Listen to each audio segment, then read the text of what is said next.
Splinter Cell Blacklist. Me being a big fan of sneaking about like a ninja, coming up, choking somebody out and dragging their body off somewhere where it can't be seen, you know, and then going about my mission like I normally am, makes me happy as hell. You know, from games like Thief to games like Metal Gear, I love that kind of gameplay. It makes me really happy. The thing is, with the last Splinter Cell, it seems like they were just like, yeah, fuck it. Let's just go balls to the wall, all out action. To many fans' dismay, to be honest. You know, whether or not you liked it or hated it, it didn't really feel like Splinter Cell whatsoever. So a lot of people are kind of wondering, what exactly are we going to be expecting with this one? Well, this one looks like it's trying to stay true to the old Splinter Cell games, all the while it's still retaining the elements from the last one, making it much faster paced, and all about being, you know, high intense octane action. Yes, I said high-octane action. I sound like a fucking movie quoting motherfucker, like talking about some action movie and everything. So, high-octane action coming to a theater near you this summer. It's going to be a whole bunch of special effects. You'll be like, why the fuck can't they really just destroy regular-ass shit? And I'll just be like, I don't know. Why do I use this voice all the time whenever I'm going and talking through these clips? Not a clue, but regardless, enjoy. No, it really didn't look that bad. I mean, I really wanted to see more sneaking about, to be honest. Like I said, I really just, like, hanging down from the ceilings, you know, use all my gadgets and whatnot to go and take people out without anybody being able to see. But at the same point, the fact that they're giving you variety to the gameplay is kind of nice. I noticed that some scenes of it kind of reminded me of Uncharted, oddly enough. Like, whenever he was scaling the walls and jumping over things, just the pacing of it reminded me of Uncharted in a lot of ways. You know, I don't know if anybody else noticed that, but that's the sense that I got. Is that a bad thing? Not necessarily. But, again, when it's got Splinter Cell in the title, you're going to go into it expecting a specific, you know, style of gameplay, so who knows? I'm still gonna check it out. Now, the main thing Microsoft came out swinging with was Halo 4. This was a no-brainer for them to go and start the show with, just because it's pretty much their most anticipated title and their biggest franchise that they have on the system, next to Gears of War. You know, as far as exclusive goes, at least. But, you know, they came out swinging with Halo 4. Now, one of the biggest reasons why this has a lot of people's attention, by comparison to past titles, is because this is the game that Bungie isn't working on. You know, Bungie no longer is at the helm of this. They did give their approval, their nod, their okay, and their blessing and whatnot, and saying, okay, go ahead with this.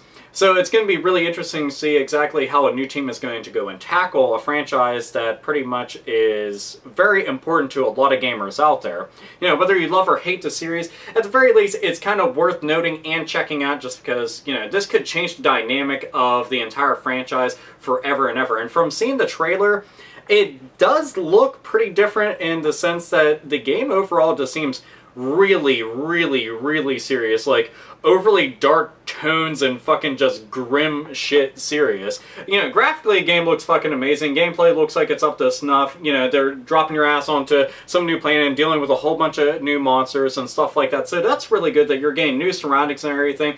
And you are Master Chief again, which is definitely a good thing since, you know, he's the character that everybody wants to play as. But, yeah, it just came off very different by comparison to past titles. You know, if you played Halo 1 and 2 and then you go and you see this, you're like, huh. I dig it. But, I mean, overall, when I watched it, I thought it looked pretty fucking cool. You know, I'm not, like, a gigantic Halo fanboy. I think the games are pretty good and everything. They're not something I actually, like, work my fucking meat over and just shoot a load all over somebody's very nice floral pattern arrangement fucking wallpaper that they have. But, you know, I can get into the game and enjoy it like the next person. But this one, yeah, I have more interest in this one than I did in the past series. So I'm hoping that it's definitely just as good. But the main thing that everybody's going to be concerned with beyond the campaign is the multiplayer. So that's pretty much what everybody else is going to be like, they better not fuck it up. They fuck it up. Oh, I'll break you. So, yeah. But I'm pretty sure that Microsoft is well aware that if they go and fuck this up, that rabid fanboys and fans, just regular fans alike, will pretty much just go and, like, rip down the walls of their fucking headquarters and tear them limb from limb. So, yeah. Halo 4. Looks pretty good. Resident Evil 6. Naturally, I have to go and talk about my reaction to Resident Evil 6, you know, AlphaOmegaSin, the survival horror connoisseur, the dude that loves all things fucking survival horror, and a big fan of Resident Evil, no matter how fucking dumb Capcom is. If they're doing something right, I'll definitely fucking go and pat them on the back and send them about their way, and hopefully they don't just go veer off course and become fucking retarded again. But anyway, Whit and I watched the trailer for this, and it was filled to the brim with action around every single corner. The only thing that I had a gripe with, my only gripe, is the particular section that they were playing through was very QuickTime oriented. Like, every single section had QuickTime events. I was like, eh. But you want to know what? I'm going to look past that just because I don't want to be the big pessimist. I don't want to be super fucking negative about it. I want to go into this enjoying it. I don't want to go into this with like a negative mind frame or anything like that just because I see some fucking QuickTime events from the one gameplay trailer that they go and show off. But it looked pretty cool. Leon and his partner, I honestly forgot her name. I thought it was Claire at first, but it's not Claire. I forgot. So you'll have to go and excuse me. But anyway, so Leon and his partner are running around. They get separated for a short time, and the city is just coming under attack. Tons of zombies, and the entire city looks like it's fucking on fire. Like, everywhere that you see, imagine how bad Resident Evil 2's Raccoon City looked, and then times that by a whole bunch. Like, just crank that fucking multiplier and put it right through the goddamn roof, because this shit, it was just intense and out of control. So every single corner he turns, there's zombies there, and he's fending them off, whether it's some kind of physical attacks or he's just putting a gun in their mouth and just go and say, dentistry work the hard way with lead, pow! Blowing their fucking brains all over the place, stomping on them, just absolutely fucking owning people. It was really cool to see.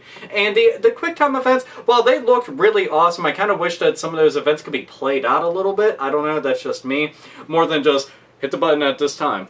And did you notice that during those events, I don't know if it was because it's on an easier setting maybe, but a little bar will fill up, and, you know, you have to hit the button within that certain amount of time. But it looked like it was going super slow.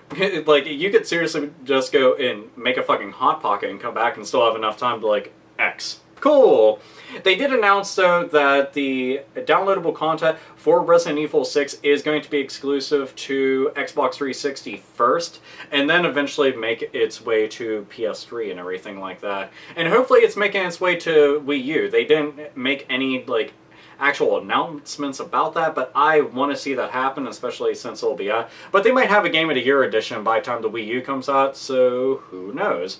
Regardless, though, I'm pretty damn happy being able to see something like that, because, you know, the whole helicopter scene, that looked really intense and badass, and then when they get dropped down into whatever that big-ass area was, it looked like a fucking, like, a conference room, a dance floor, some shit like that. I couldn't really tell, but it was gigantic, and just both of them laying there, they stand up, and it's just zombies. Like, an entire mosh pit of fucking zombies are surrounding them going, you're super fucked, you don't got enough bullets, bitch.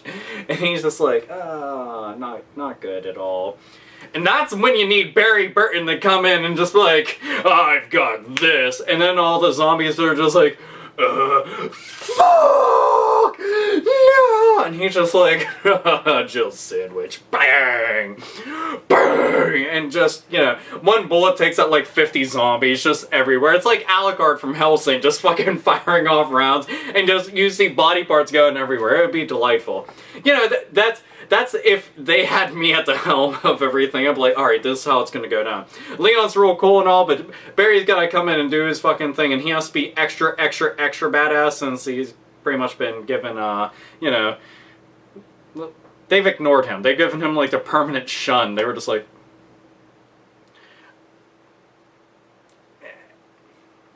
you know, whatever. But in general, it was very exciting to see Resident Evil 6, especially seeing, like, all the gameplay of it and everything. One thing that I didn't get to see, though, was the little pop-up hub that they have in the lower right-hand corner. None of that showed up in the gameplay, but they did confirm that it was going to be there. So I thought that was kind of strange. I don't know if that's something that you get later on in the game. Maybe that's an early sequence in the game. I'm not really sure, but who knows. Regardless, it kicked tons of fucking ass and made me excited as hell. To all naysayers and everything, I assure you 100%, it's probably going to be pretty good. At the very least, give it a shot because, well, it's Resident Evil. So, fuck Fuck yeah! So what did you think about all the stuff that I just got done talking about? What did you think about Resident Evil 6? Do you think it kicked tons of ass? Do you think it looked really fucking awesome? What about Splinter Cell? Blacklist? Did you think it looked really cool? Do you think it's straying too far from the series? Or do you think it is going back to the original elements that made the series what it was and really kick ass? Or do you think it's a really good marrying between the two? Who the fuck knows? I think that's a pretty good meld of the two. I'm just hoping that there's just more sneaking than there is action. That's just me, though. You know, I go to my action games for action games, I go to my sneaking games for sneaking. I already gave that opinion. And what did you think of Halo 4? Did you not give a shit whatsoever, or do you think it looked pretty cool? Do you think it's going to be a miserable fucking flop because somebody else is handling it, or do you think it's going to do even better or the same? Who the fuck knows? Regardless, opinions, comment box, video responses, all of that stuff. It's E3 2012 Microsoft. So, yeah, that's pretty much my thoughts on the entire thing. So, anyway, I'm out of here. See ya!